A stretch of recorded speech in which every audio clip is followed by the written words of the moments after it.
Hello, I'm James Smith for Fight Now TV in Las Vegas at a pretty empty Mandalay Bay as they set things up for Saturday night's much anticipated rematch.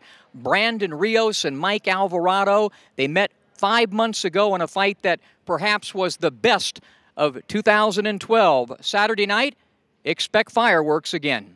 How many times have you watched the tape of the fight? Just a few times. I really didn't have to go over it. I mean, we all know what kind of fighter Brandon is. He comes forward and he just fights. I watched it just enough to know what I have to do. I mean, just remembering that fight, putting myself back into that fight. I know what I have to capitalize on, and I know what keys I need to change to win this fight. First off, I thought you were hurt, you were in trouble, but I thought he stopped it a little bit prematurely.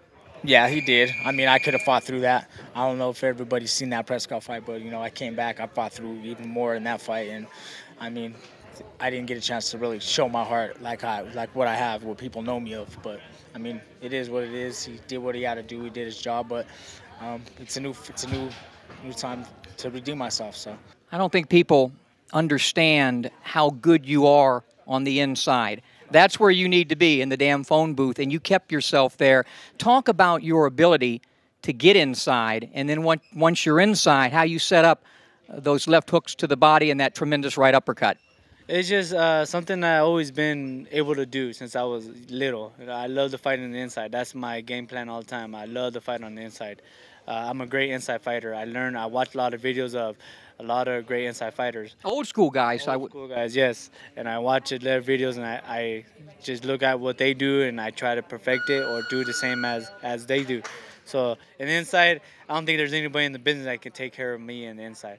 Maybe in the outside, yeah, he was doing a great job, but I had a hard time getting it in. So that's why I had to put my pressure, keep on him, stay on him, and I got in there. One of the things I think that he has so good is flexibility with his hips, upper body. He may not be Sugar Ray Robinson, he never will be, but in terms of that upper body move, explain that and how you use that and he uses that. It depends on who the fighter is. A fighter that doesn't have too many or very good reflexes like others do, they don't need that. But an inside fighter like Brandon, we need to work on that. Every time he's inside, he's got to move side to side to even avoid a lot of punches. And if we see the fight again, like we just seen it this morning, we watched it 100 times. A lot of punches that Alvarado's throwing are not landing that clear. A lot of them did. I'm not saying that, but a lot of them were being rolled by Brandon's movement like that, side to side, which is very Effective on somebody like Brandon Rios. Did you feel his strength? Did it surprise you? It was more of like his will just to keep coming forward. He didn't care to get hit, so I mean he's going to be right there for me. I'm going to be able to adjust and use some more skills this time around. So I wasn't surprised. I knew he was tough. I knew he was strong, but I mean this time around I'm going to strategically just make big adjustments. So.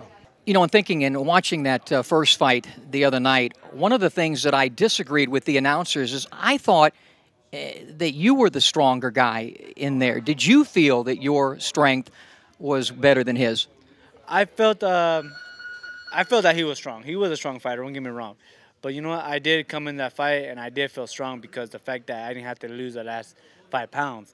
I was fighting at a comfortable weight. So, yes, I did feel really strong. This time I even feel more stronger because I'm used to this weight now. I already did it, and I already know how Mike Alvarado, I already know how he punches. Yeah, I already felt his power, so I'm ready.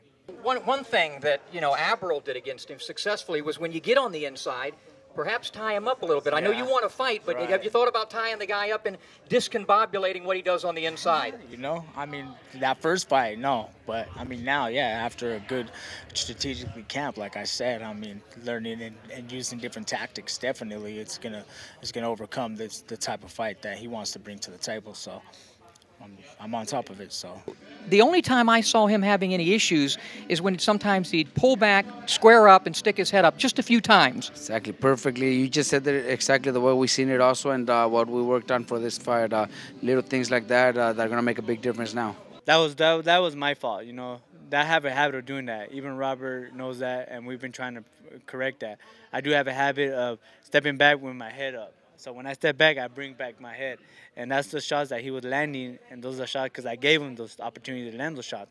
Because every time I step back, I kept my head up. So, we were practicing on that and everything. But other than that, I'm ready, man. I'm just 100% ready. I want to go through that knockout though, because it was sensational at the end. The way I saw, I don't know what anybody else saw, and you saw, you set that right hand up maybe 30 seconds earlier, worked your way in, you threw one good straight right, and then set up the looping right. There was a method to that madness. Yeah, that was correct, because in the 6th round, I caught him with the right hand. I hurted him. I threw that right hand. I seen him like he was coming in, and I knew if I go around, I caught him. So I caught him.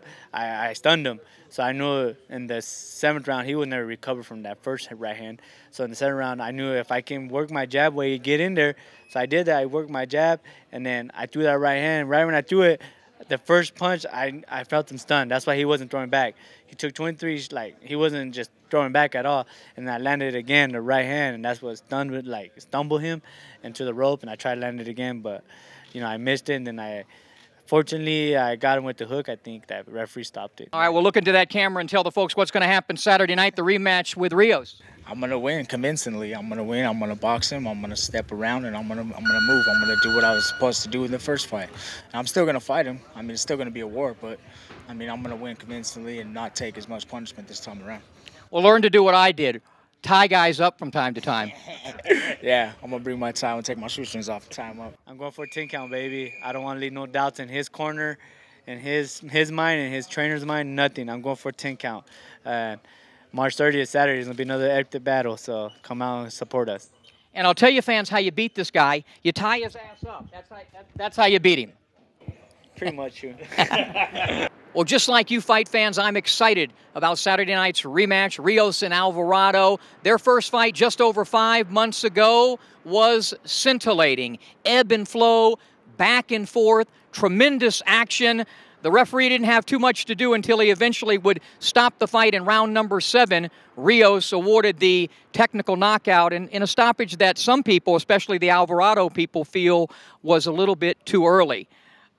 Everybody's hoping Saturday night we have a decisive and conclusive ending. One thing for sure, we're going to have a great fight. These two can do nothing but put on a great fight. At the end of the day, I see this one playing itself out much like the first. I think that Rios will break him down and eventually stop Mike Alvarado. One thing for sure, the winners will be Rios and all of us for watching the fight. Reporting for Fight Now TV, I'm James Smith.